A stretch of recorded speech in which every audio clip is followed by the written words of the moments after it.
तुम्हाला कुंभारकाळ माहिती आहे का? दिसलं तर काय करता? नमस्कार पाया पडता. ते बघ का पाया पडता? दिवस चांगला जावा. मग एक पिंजरा करायचा, त्यात ठेवायचं आणि उठल्यावर करायचे नमस्कार करा. तुम्हाला चांगली बातमी एखादी समजलेली असते, तुम्ही पास झाला असता, एखादी मॅच जिंकलेली असते, त्यावेळी काही कुंभारकाळ बघितलेला असतो. त्या बघण्याचा आणि तुमचा काही संबंध आहे? जत्रेत एक गाय असते, इथे एक खूर असतं, त्याला 5 पाय असं फुटलेलं असतं. म्हणजे 10,000 लोकात एखादं बोट जास्त असतं. आपण तिथं 11 बोट्या 6 बोट्या वगैरे नावं ठेवतो आणि त्या गाईला पाया पडून हळद कुंकून पाया पडतो.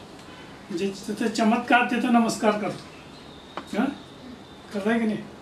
आता बघा, कुंभारकाळाबद्दल तुम्हाला शाळेत काय शिकवलंय काय?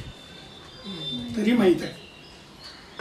तुम्हाला सलीम अली म्हणून एक शास्त्रज्ञ माहीत होते, पक्षीतज्ञ होते. त्यांनी त्या कुंभारकाळाला नालायक पक्षी म्हणलं होतं. आपण पाया कोणावरची पडतो? म्हणजे एका नालायक पक्षीचे पाहिजे तो का दिवस चांगला जावा म्हणून एक शास्त्रज्ञ त्याला नालायक पक्षी म्हणतो.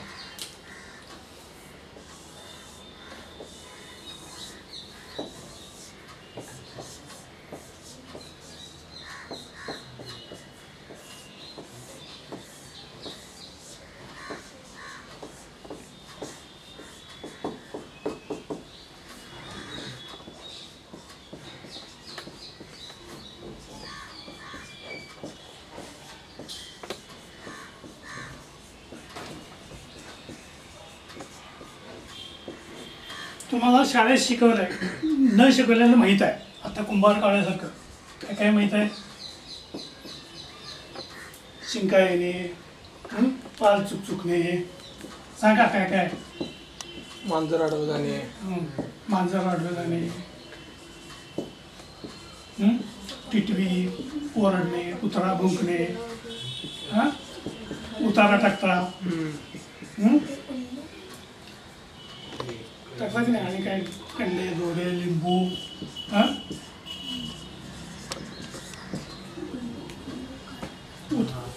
जटा माहिती आहेत की नाही? बायकांना जटा असतात वगैरे. हे शाळेत शिकवलं नसतं, फक्त मान डोलवायचं, म्हणून याला म्हणायचं दैववाद. आणि इथं आपण शाळेत काय काय शिकतो? सगळ्या भाषा, गणित, विज्ञान, इतिहास, भूगोल, संगणक वगैरे वगैरे वगैरे शाळेत शिकतो. हे शिकायला तुम्हाला 10वी पर्यंत तर 10 वर्ष तरी शिकावं लागतं. शाळेत जावं लागतं, परीक्षा द्याव्या लागतात, हे सगळं करावं लागतं. म्हणून ह्याला म्हणायचं प्रयत्नवाद.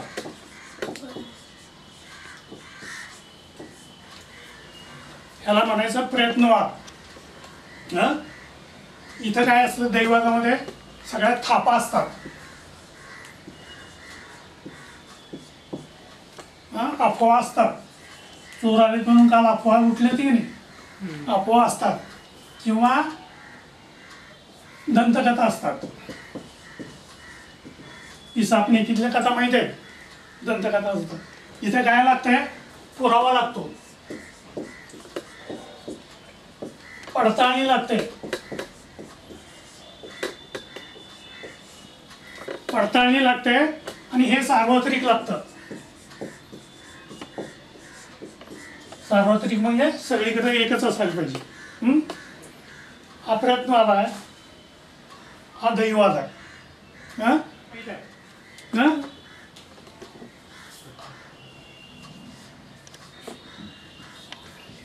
प्रकाश पडतो, प्रकाश परावर्तित होतो, डोळ्यावर पडतो आणि मेंदूला जातो. डोळ्याची रचना बरोबर आहे. प्रकाश पडतो, प्रकाश परावर्तित होतो, मेंदूला जातो, मग त्यावेळी हे होतं. डोळ्यातनं काय बाहेर पडतं का?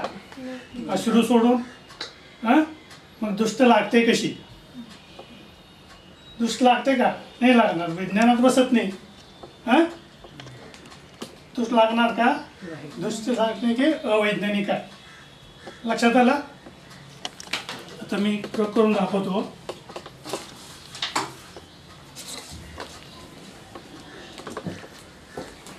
साखर म्हणून घे.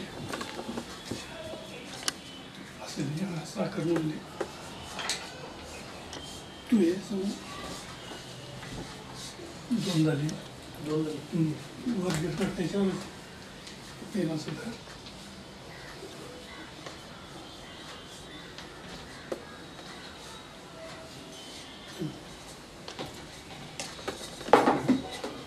आता ही पेन धरीत असं तिकडे तोंड कर. ते जरा त्याच्या हातात दे. असं मी आता हे साखरलेलं आहे. साखरला इथं जवळचा कारखाना कुठला? दत्त कारखाना प्रसन्न. दत्त कारखाना प्रसन्न. दत्त कारखाना प्रसन्न. जरा तोंडाला लावून बघ. जिभेला लावून बघ की गोड लागते का? हां सांग की तिथं गोड लागते म्हणून सांग ना. बस बघा मी काय केलं, दत्त कारखान्यातली साखर गोडाऊनमधली चोरली आणि त्याच्या तोंडात टाकली. माझ्याजवळ दैवी शक्ती आहे. तर तुम्हाला न्यूटनचा पहिला नियम माहीत असला पाहिजे की कुठलीही बाह्य वस्तू स्थिर वस्तू बाहेर फिरण्याशिवाय हालत नाही आणि फिरणारी वस्तू त्याला बाहेर ब्रेक लावल्याशिवाय थांबत नाही. न्यूटनचा पहिला नियम लक्षात आहे काय? म्हणजे कुठलीही वस्तू कुठंही पडत नाही. घाण घरात येऊन पडत नाही, दगड पडत नाही, शेण पडत नाही, बिब्बा उठत नाही, कपडे फाटत नाहीत, कपडे पेटत नाहीत. हे सगळे कुणीतरी करतं. लक्षात आलं? न्यूटनचा नियम पहिला पक्का असायला पाहिजे. हे कुणीतरी करतं. आता ह्यात काय केलं, हा खडू होता तो साखरेच्या 350 पट हा बुडवून आणला होता आणि त्याला तिथं लिहायला लावलं. त्याच्या हाताला चिकटलं. मग ते पेनला लावलं, त्याच्या जिभेत टाकलं. म्हणजे विज्ञानाचा वापर करून लोक कसं फसवतात. आता तुम्हाला माहीत आहे लहान मुलगा ह्यात गरम दूध असेल आणि ह्याच्यात असेल तर ह्याला हा म्हणतं ह्याला आणि हे पितं आपोआप. हां म्हणजे ते पोरं शाळेला जातं का तरी त्याला ज्ञान होतं. अनुभवातनं शिकतं ते. कधीतरी भाजलं असतं, कधीतरी हे होतं. तुम्हाला माहीत आहे हे असं का होतं.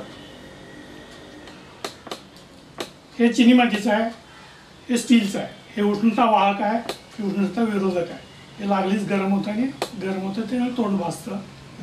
म्हणजे ज्ञानाला विचारलं का असंच का. न्यूटनने विचारलं सफरचंद खाली का पडला, प्रश्न विचारला. मग गुरुत्वाकर्षणाचा शोध लावला. म्हणजे ज्ञानाला विचारलं तर विज्ञान चालू होतं. लक्षात आलं? विज्ञान म्हणजे काय, असं का तसं का, का झालं असं, का झालं असंच का. प्रश्न विचारायला लागलो तर विज्ञान तयार होतं. आता बघा आपण डोळ्याची रचना बघितली. नजर लागणे कसं चुकीचं आहे ते झालं. आता बघा हे डोळे चालू आहेत, प्रकाश आहे, सगळं आहे, तरी आपल्याला दिसत नाही का. डोळ्याला नंबर आलाय. मग आपण करतो चष्मा लावतो. इथे चष्मा टाकतो. चष्मा म्हणजे काय, अंतर्गोल बहिर्गोल भिंग. म्हणजे हे तंत्रज्ञान झालं. याला म्हणायचं तंत्रज्ञान. आपल्याकडे तंत्रज्ञान काय, कॅमेरा कुठला आहे, पॅनासोनिकचा आहे. गाडी हिरो होंडाची. तिथं भारत हिंदुस्थान काय आहे काय. सगळं आपण परदेशातून मागवतो. हे आपलं डोकं आहे. ही ज्ञानज्योत आहे, पेन्सिल आहे, ज्ञानज्योत आहे आणि ही उलटी बावली आहे. आपल्या डोक्यात हेच भरलं. म्हणजे आपल्या डोक्यात अनेक अंधश्रद्धा आहेत. विज्ञान नाही, हे नाही, म्हणून आपल्याकडं काय तयार होत नाही. सगळं बाहेरनं मागावं लागतं. हे तंत्रज्ञान बघा सगळं बाहेरनं मागावं लागतं. आपल्याला पाठवायला काय आहे, विचार IT सेक्शनातले पोरं गेलेत बौद्धिक तेवढंच, बाकी कुठं आहे. आपण काय पाठवतो, डोंगर पोखरायचं, ते खनिज भरायचं पाठीनं आणि पाठवून द्यायचं. डोकं लागतंय का, कचरा करून पाठवायचं. वापरतो काय, सोनं पिकतं का आपल्याकडं, नाही. पेट्रोल डिझेल वापरतो, आपल्याकडे येतं का, नाही येत. म्हणजे आपल्याकडं पाठवायला का नाही आपल्या डोक्यात घे हा भाग जास्त आहे आणि हा भाग कमी आहे, प्रयत्नवाद कमी आहे. भारत महान होणार असेल हे सगळं करायला पाहिजे. आता बघा तंत्रज्ञान काय झालं, विज्ञान आणि तंत्रज्ञान समजलं. आता बघा डोळे चालू आहेत, वस्तू नाही, डोळे बंद आहेत, वस्तू नाही, काही नाही, तरी दिसतं. का दिसतं? स्वप्न पडतं की नाही? डोळे बंद असतात तरी दिसतं. हे स्वप्न पडणं म्हणजे काय? मेंदूतलं शॉर्ट सर्किट होतं. मेंदू आपला रोजचा सगळा हे डोक्यात भरतं आणि संध्याकाळी सगळं आपण स्वयंपाकातली भांडी कसं लावतो तसं ज्ञान त्या त्या त्या कप्प्यात ठेवतं, फायलिंग करतं. मग त्यावेळी एखादी फाईल इकडची तिकडची झाली की स्वप्न पडतं. ताणतणाव असेल, क्षार कमी झाले असतील तर ते एकमेकाचं शॉर्ट सर्किट होतं, बरोबर काम करत नाही. मग आपण सकाळची स्वप्न खरी झाली म्हणतो. पण ते नसतं, मेंदूचं काम असतं ते हे होत असतं. स्वप्न खरी होत नसतात. स्वप्न का पडतात हे तुम्हाला समजलं. आता बघा वस्तू नाही, डोळे चालू आहेत, कधीतरी दिसतं. वस्तू नाही, प्रकाश नाही, तरी तरी दिसतं. काय दिसतं? अमावस्येला त्या झाडाखाली त्याचे पाय उलटे असतात, बाई असले ते केस एकदम पांढरे फेक असतात, व्हाईट. हे कसं म्हणजे भूत दिसतं. भूत का दिसतं? मेंदू बिघडतो म्हणून दिसतं. सगळ्यांना दिसतं का? सार्वत्रिक आहे का? इथे दिसतं का? रोज दिसतं का? पुरावा आहे काय? फोटो बिटो आहे काय? म्हणजे हे विज्ञानात बसत नाही. म्हणजे भूत, नजर लागणे वगैरे हे विज्ञानात बसत नाही. आता बघा 2 नातवंड होती आणि ते सांगत होते माझे आजोबा लई भारी होते. एक नातवंड मला आजोबा लई भारी होते. माझ्यावर 100 सेलची बॅटरी होती आणि ती बॅटरी अशी पाडली की चंद्रावर प्रकाश पडतो. मग तो नातवंड दुसरा म्हणला माझे आजोबा ह्याच्यापेक्षा भारी होते. त्यांनी ज्यावेळी असे प्रकाश पाडले की माझे आजोबा त्याला धरून चंद्रावर जाऊन येणार. बघा हसता तुम्ही. म्हणजे लेसर किरण किती असेल, एक 20 किलोमीटर म्हणजे चंद्राचं अंतर किती, त्याला धरून जाता येईल का वगैरे तुम्ही विचार केला. विचार करणं किती महत्त्वाचं आहे बघा. रावणाला तोंड किती आहे? इकडं इकडं इकडं 5-5 मधलं 11 झाले की इकडं 4 इकडं 5. मग रावण झोपायचं असेल कुशीवर तर खाली खड्डा त्यात 4 सोडायची, वर एक खांब त्याला टेकवायचं, म्हणजे त्याला उशी लागत नव्हती. आता रावणाला काम किती? दात घासायचं तर तसं असं सोडायचं, इकडनं बनियन घालायचं असलं तर बघा कसं होतं. तुम्ही चित्र काढून बघा रावण कसं असं उलट होतं का? इकडं 5 इकडं 4 असंच व्हायला पाहिजे किती, तरी कसंच चालायला पाहिजे. मग एका मुलगाला शेवटचं रिकामच होतं, त्यामुळे ते बॅलन्स झालं. असं चालू झालं बघा. म्हणजे विचार कसा करायचा असतो. एवढं सगळं गोष्टी आपण म्हणतो का होय म्हटलं मान डोलवली, रावणाला 10 तोंड असतं. मान डोलवली की झालं. इथं प्रयत्न करावा लागत नाही, अभ्यास करावा लागत नाही, काही नाही. म्हणून याला काही कारण नसतं. नुसतं होय म्हणायचं. मग अफवा असतात, थापा असतात, काही पुरावा नसतो, तरी आपण चोर आले म्हणून सगळेजण घाबरत करतो. बरोबर आहे? कालचीच गोष्ट आहे की नाही?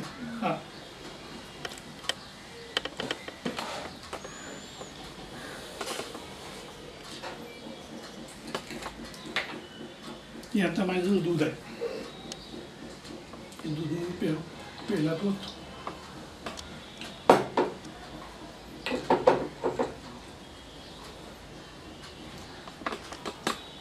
तू या इकडे बघ, इकडे कॅमेरा बघ, वर बघ. दूध होतो काय? तू नको आहे, शॅम्पू आहे, टावेल आहे. चल बस. दूध गायब झालं. मी तुमच्या एवढा असताना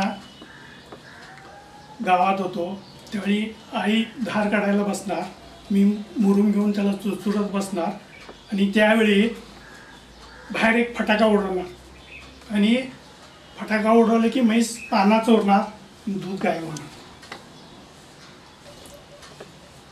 आणि आई म्हणणार, आईच्या डोळ्यात पाणी येणार, त्यावेळी डेअरी नव्हती, दूध मिळत नव्हतं.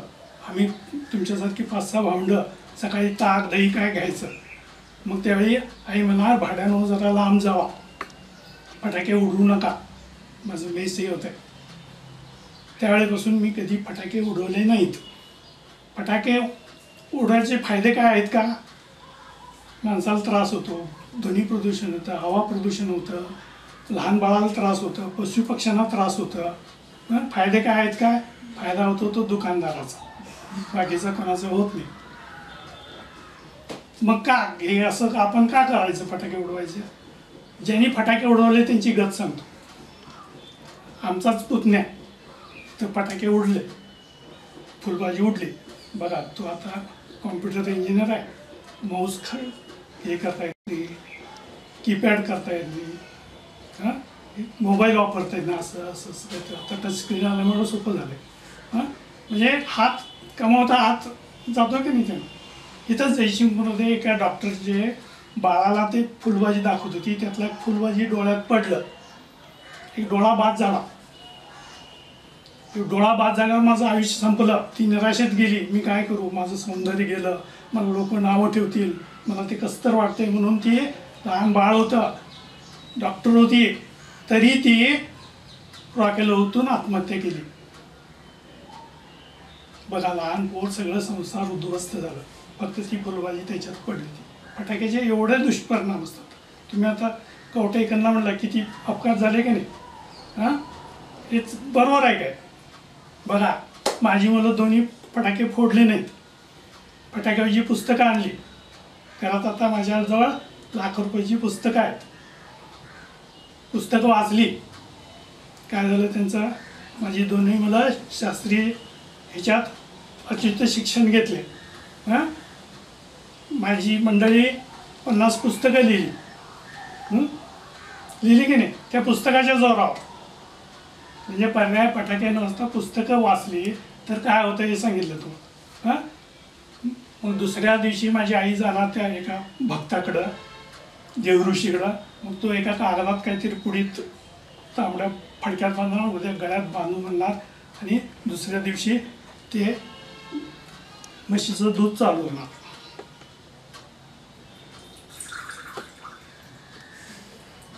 ते दूध आलं कुठून, गेलं कुठं? हा पेला जादूचा पेला आहे, हात एक चकती आहे बघा. हां तर ह्याच्या मागचं विज्ञान काय? विज्ञान माहीत असलं पाहिजे. साधा प्रयोग आहे. हा पेला आहे, इथं चकती आहे, इथं दूध थांबलं. मी उलटं केलं त्यावेळी ही चकती वरच्या बाजूला गेली, दूध आपोआप खाली पडलं.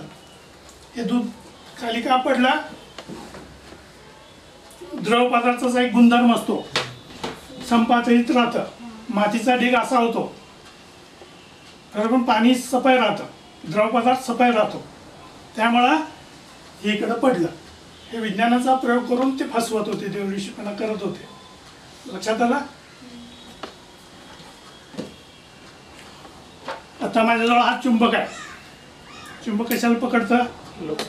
लोखंडाला. हां हे माझ्याकडे आयर्नची गोळी आहे, डॉक्टर देतात आयर्नची गोळी. हां हे पकडतं का? हां बघा चुंबक फक्त लोखंडाला पकडतं.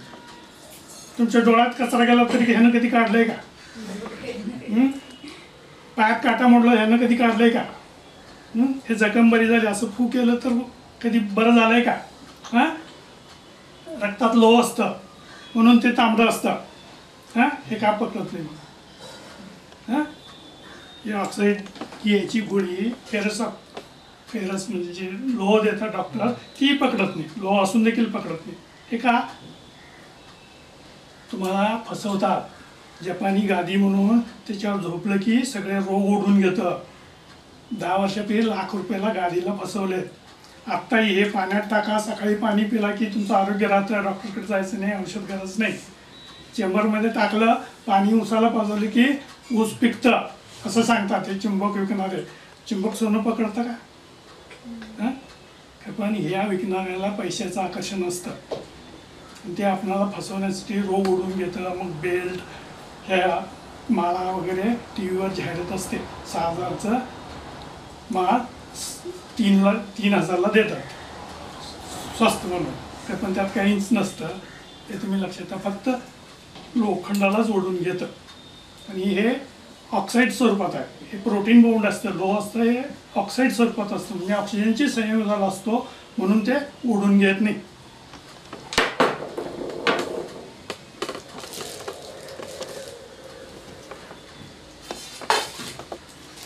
आता बघा माझ्याजवळ हळद आहे,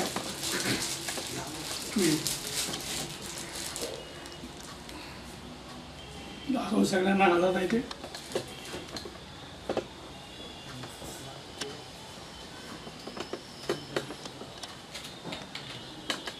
कॅमेरा दाखवा असं.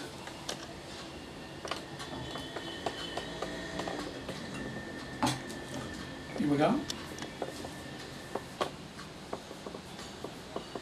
हळदाचं कुंकू झालं का नाही. हा काय केलं मी, हा साधा लिटमसचा प्रयोग आहे.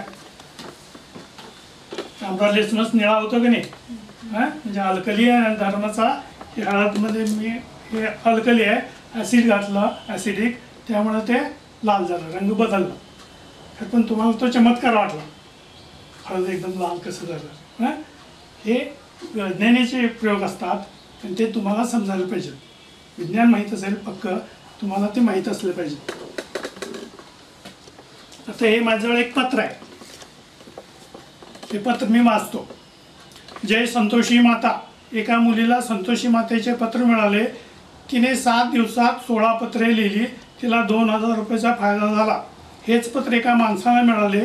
त्याने हलगर्जीपणा केला, त्याला 40,000 रुपयाचा तोटा झाला. हेच पत्र एका बाईला मिळाले. तिने त्याची थट्टा केली, तिच्या घरात दारिद्र्य पसरले. हेच पत्र एका मुलीला मिळाले. तिने 7 दिवसात 16 पत्रे लिहिली, तिचे लग्न जमले. आपणही अशीच 16 पत्रे वेळा लिहून संतोषी मातेचा प्रसाद घ्यावा. जय संतोषी माता. हे पोस्टाचं हे आहे, शिक्का आहे. माझ्या बायकोच्या नावावर पत्र आलं आहे, 2002 साली आलं आहे. मी आलेल्या पत्राचा कोपरा फाडला की नाही, म्हणजे ह्या पत्राचा अपमान केला. हां काय झालं माझं ना, माझ्या बायकोला 4 पारितोषिक मिळाली, माझे दोन्ही शिकलं, माझा पेट्रोल पंप चांगला चालला आहे ना. काय झालं का, कारण का मला विज्ञान माहीत होतं, मी चांगलं वागतो, मला आत्मविश्वास होता. मी हे पत्र का वाचायला दाखवलं, तुम्ही 4 पुस्तकं वाचायची. त्यातलं पहिलं पुस्तक इंदिरेस पत्रे म्हणून नेहरूंनी आपल्या पंतप्रधानकीच्या काळात, तुमची एवढी पोरगी इंदिरा शिकत होती, ते रोज रात्री येऊन एक पत्र लिहित होते. 30 पत्राचं ते पुस्तक आहे, इंदिरेस पत्रे, लेटर्स टू इंदिरा, लेखक जवाहरलाल नेहरू. हे पुस्तक वाचायचं. हे पत्र आणि त्यातलं एकच पत्र वाचून बघा. तुम्ही किती अभ्यासात आलं, एकच पत्र वाचून वाचा म्हणजे तुम्हाला समजेल हे पत्र काय. दुसरं संत गाडगेबाबांचं चरित्र वाचा. एक होता कारवार म्हणून जो आहे, सगळा प्रयत्नवाद आहे, कारवार माहीत आहे काय. एक होता कारवार, ते पुस्तक वाचा. आणि शेवटचं उत्क्रांती, माणूस कसा जन्माला आला. आपल्या हातावर आता रेषा असतात. ज्यावेळी माणूस जलचर प्राणी भूचर झाला, बघा पाण्यात काय रस्ता असतोय का, म्हणजे ह्याला काही लागत नाही, फक्त पंजानं तो पोहू शकतो. जमिनीवर आलं ते काय लागतं, म्हणजे जमिनीचा ह्याचा संघर्ष होतो, मग इथं दड्ड पडतंय. जे चप्पल वापरण्याचे पायाचं किती कठीण असतं की नाही, हे दड्ड पडतंय. हे पडत पडत घट्ट झाले आणि ती नखं झाली, प्राण्याची नखं झाली. मग माकडापासून माणूस ज्यावेळी उत्क्रांत झाला त्यांच्याबरोबर, त्यावेळी ही नखं तयार झाली. नखं कशी झाली, नखं नसती तर काय झालं असतं, हे झिजत गेलं असतं, बोट ह्याच्यासारखं झालं असतं, थोटकं झालं असतं. हे नखं वाढतात, झीज झाली की वाढतात, म्हणून तेवढंच राहतात, आयुष्यभर तेवढंच राहतात. हे सगळं तर उत्क्रांतीत आहे. ह्या रेषा ज्यावेळी माकडाचे पुढचे पाय हात झाले, तो उभा राहिला, ते कपड्याला चुना असतात, ते छत्रीला चुन्या असतात, छत्रीला चुन्या असतात की नाही, कपड्याला चुना, या चुन्या आहेत. ह्याचा आणि भविष्याचा काही संबंध नाही. ही रेषा, ती ही रेषा, धनरेषा, संपत्ती रेषा, माकडाच्या हातावर देखील ह्या रेषा असतात. पण माकडाला चांगली बायको मिळेल, काळी कुळकळीत म्हणजे ह्या रेषेचा हे उत्क्रांतीत नाव आहे, याचा आणि भविष्याचा काही संबंध नाही. हे उत्क्रांतीत खूप खूप मजा आहे. झाडाला सावली का पडते? झाडाला सावली का पडते? आपल्याला सावली मिळावी म्हणून नाही. तुम्हाला आता भुका लागल्या, शाळेत खिचडी आली की कसं पळत जाता, तशी ती पानं मला सूर्यप्रकाश पाहिजे, माझं अन्न आहे ते, मी अन्न तयार करणार आहे, मला भूक लागली आहे म्हणून ते असं झाडाची पानं पसरतात. जास्तीत जास्त सूर्यप्रकाश यावा म्हणून ते असं पसरत असतात आणि त्यामुळे ते पसरतात. सूर्यप्रकाश पडला की त्याला अडथळा होतो म्हणून सावली पडते. आपल्यासाठी सावली पडत नाही, हे विज्ञान सांगतं. म्हणजे त्याचा आपण निसर्गाचा फायदा आपण घेतो, तर पण निसर्ग त्याच्यासाठीच काम करतो, आपल्यासाठी करत नाही. त्याचा फायदा आपण घ्यायचाच म्हणजे विज्ञान आहे.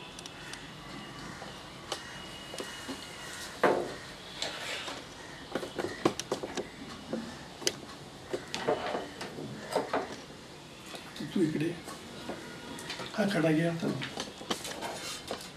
दाखवते ना खडा आहे. तू नाही, तू ये कॅमेरा दोन्ही आता धर. तर मी याच्यात पाणी टाकतो, असं धर. झालं तिखट सोड. आता असंच दाखवते.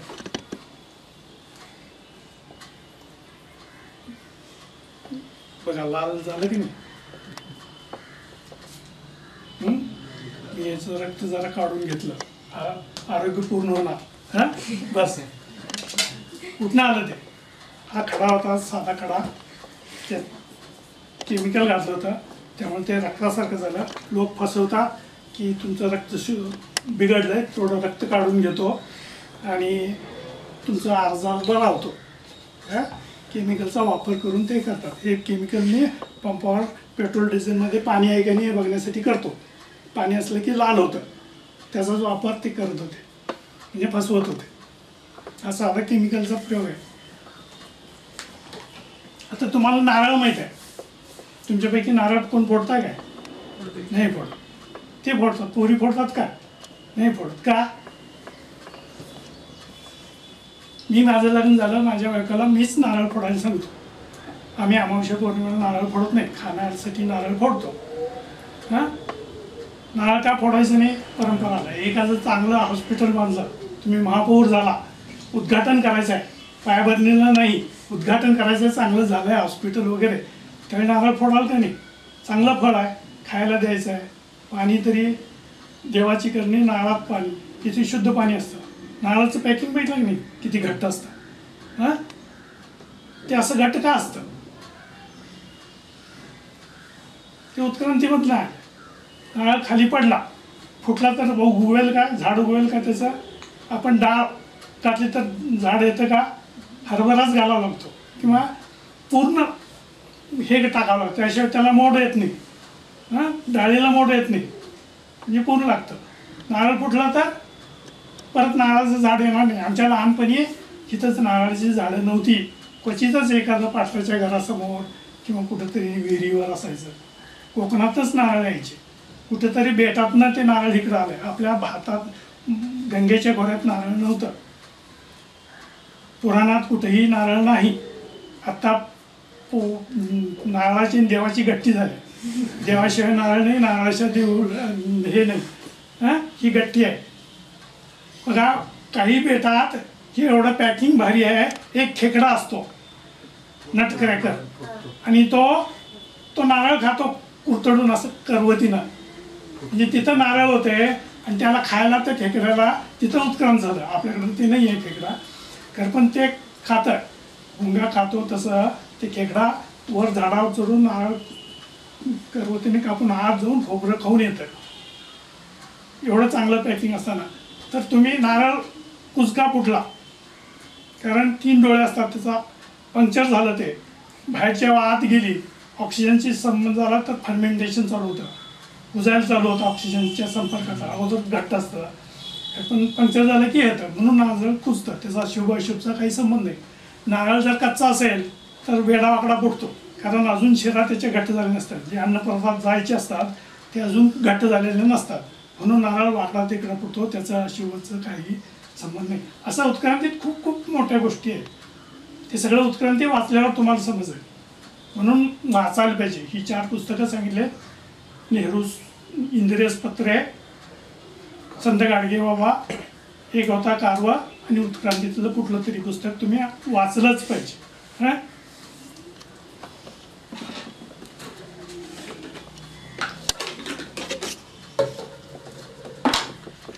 काही जण सांगतात सोनं दुप्पट करतो, नोटा दुप्पट करतो, भाकऱ्या दुप्पट करतो. मी आता हे दूध दुप्पट करतो. हा रिकामा डबा आहे, यात दूध ओततो.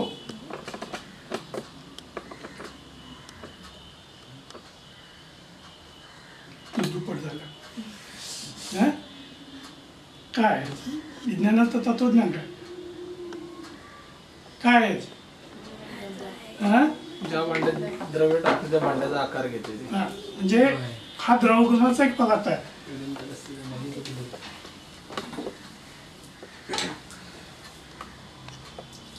हे मोठं भांड आहे. ह्या डब्यात एक डबा आहे हात, आणि फक्त व्यासाच्या बाजूलाच जागा रिकामी आहे. आणि आपला हा छोटा डबा असा साधारण डबा आहे. हं? आता तुम्हाला इक्वेशन माहीत आहे. व्हॉल्यूम बरोबर एरिया इंटू हाईट. व्हॉल्यूम तोच आहे, दूध तेवढंच आहे. एरिया इथं लहान झाली म्हणजे हे काय वाढणार? हाईट वाढणार. हे हाईट वाढणार, तुम्हाला दूध दुप्पट दिसलं. विज्ञानापाठी मग गणित असतं. गणित विज्ञानाशिवाय गणित विज्ञानाला कंपल्सरी लागतं. विज्ञानाचा पायाच गणित आहे आणि गणित पक्क पाहिजे. म्हणून तुम्ही पसंत नाही. दुप्पट झालं कसं झालं जरा विचार केला तर समजा. साधा प्रयोग आहे की व्हॉल्यूम तोच असल्यामुळे हाईट वाढते, एरिया कमी झाली की हे वाढतं आणि त्याचं समान राहतं. लक्षात आलं तुम्हाला हे गणित कसं असतं? आता बघा, 1 कप चहाला पाणी किती लागतं? अर्धा. गणित सांगतं 1 कप चहाला 100 लिटर पाणी लागतं. बघा, विज्ञान परीक्षक हे प्रयोग करता की नाही? हे प्रयोग कसे केलेत बघा. चहा कुठं पिकतो? आसाममध्ये. हां, चेरापुंजीला तिथं किती पाऊस पडतो? आपल्याकडं अजून पाऊस पडला नाही. 100 पण नाही अजून. हां, तिथं 25,000 मिलीमीटर पाऊस पडतो. कोयनेला 5,000 मिलीमीटर पाऊस पडतो. म्हणजे एक चमचा चहा तयार व्हायला पाऊस किती लागतोय बघा. त्याच्यात पिकत नाही. इकडे पिकतं का? तिथंच पिकतं. जास्त पाणी लागतं म्हणून तिथं पिकतं. आता साखर माहीत आहे, उसाला किती पाणी लागतं वगैरे वगैरे. हां, दुधाला गाय, गोठा, धुणे, वैरण या सगळं पाण्याचा हिशेब केला तर 100 लिटर पाणी लागतं 1 कप चहा. त्या पाठीमागचं विज्ञान असं आहे. 100 लिटर पाणी लागतं. आता तुम्हाला दिवसाचे 24 तास असतात. 24 तासाचे 8 तास शाळेत गेले, 8 तास झोपले, 8 तासाचं काय करायचं हे तुमचं विज्ञान पक्क पाहिजे, गणित पक्क पाहिजे. काय काय करायचं 8 तास. त्याशिवाय प्रगती होणार नाही. प्रयत्न करायला पाहिजेत, हे वाचायला पाहिजे, ह्या बाजू काढल्या पाहिजेत, ऐकलं पाहिजे, वाचलं पाहिजे. त्याशिवाय प्रगती आपोआप असं डोक्यातली पुस्तक घेऊन याच्यात काय जाणार नाही. एक लक्षात ठेवायचं, मेंदू आजारी पडतो. जसं आपलं नाक हे आजारी पडतात तसं मेंदू पण आजारी पडतो. त्याचे डॉक्टर सेपरेट आहेत, त्याची औषधं मिळतात. मग अंगात येणं, कुणी रडतं, कुणी हसतं, कुणी दगड मारतं, कुणी घरात दंगा करतं, कुणी रुसतं, कुणी पळून जातं. मग शेवटी कुठेतरी स्टँडवर फिरत असतं. हे मेंदू बिघडल्याचं लक्षण. अति झालं की तसं होतं. म्हणून मेंदू आजारी पडतो. त्याच्यावर डॉक्टर असतात, औषध असतात. हे पक्क लक्षात ठेवायचं. मन आजारी पडतं. मला काय झालं नाही, मला काय त्या डॉक्टरला काय समजते असं म्हटलं की समजायचं तो नक्की त्याचं डोकं बिघडलं. टेन्शन येतं, निराशा येते. त्यावेळी डॉक्टरांचा सल्ला घ्यायचा. भक्त दोरी हे ते गंडेदोरी करायची नाही. साध्या 1-2 महिन्याच्या औषधात सगळं बरं होतं. हां, म्हणजे भक्तांच्या बाजूला म्हणजे ह्याच्या लागायचं, नादी लागायचं. ते बळी काप, ते काप, त्या देवाला जा, ह्या देवाला जा. रोग वाढतो, लवकर बरा होत नाही. मग अति झालं की मग स्टँडवर वगैरे असं ठरायला लागतं. हे डोकं बिघडण्याचं, डोकंही बिघडतं, त्याचं औषध असतं. आता तुम्हाला 94 साली गणपती दूध पित होता. आता बघा हे मी कप दूध पिते बघा.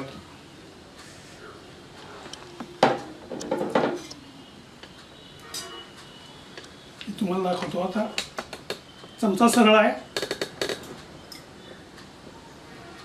चमचा वाकडा न करता दूध चाललंय की नाही, चमचा सरळ आहे की नाही, हा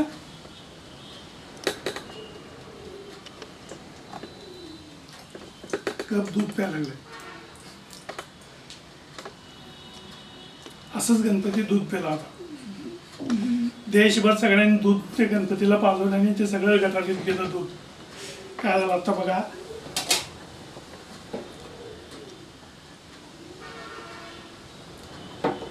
हे दूध आहे, चमचा सरळ आहे, यात बोट घातलं पडतं का? आता बघा पडायला लागलं की नाही, चमचा सरळ आहे. माझी बोट तुमच्यासारखीच आहेत, पोकळ नाहीत.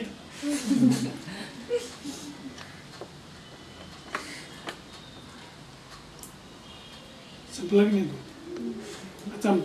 ह्याच्या मागचं विज्ञान काय? हा चमचा वाकडा आहे की नाही, सगळीकडे वाकडा आहे. चमचा कोणाला म्हणतात? तो त्याचा चमचा आहे, त्या मॅडमचा चमचा आहे, हा म्हणतो काय चमचा सरळ आहे काय? हा गणपतीचं नाव तर वक्रतुंडच आहे, तो सगळीकडेच वाकडा आहे. हा त्याची गट्टी जमली आणि तो दूध पिऊ लागला. ह्याचं सायंटिस्ट काय आहे हे बघा, हे हात असं केले ते हात लहान लहान पोकळे तयार होतात. हा चमचा आहे, इथं लावलं इथं पोकळी तयार होते. आता तशी पोकळी तयार होते की नाही, हा ती पोकळी मग झाडाला पाणी कसं वर जातं, केसाकर्षण जातं, वात पेटते, तेल कसं जातं, केसाकडून जातं, बारीक शेवटी एक लहान हे होतं आणि त्यात दूध गेलं की ते दूध आत आकर्षण जातं त्या ह्याच्यात. आणि जास्त आकर्षण झालं, वजन झालं की गुरुत्वाकर्षण खाली पडतं. मग ते दूध पिल्यासारखं वाटतं, ते सायकल चालू होतं. लोक खूप फसले. तुम्ही फसायचं नाही, विज्ञान मला पाठ पाहिजे.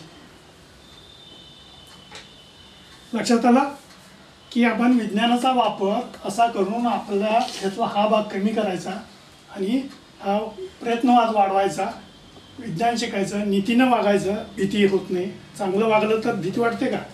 धावात तर जाऊ शकतो आपण. काहीतरी काही चूक केली असेल तर आपण निंद्याच होतो. तर चुका करायच्या नाहीत, मग आत्मविश्वास येतो, मग गंडे दोरे ताईत वगैरे याच्या भानगडीत लागायचं नाही.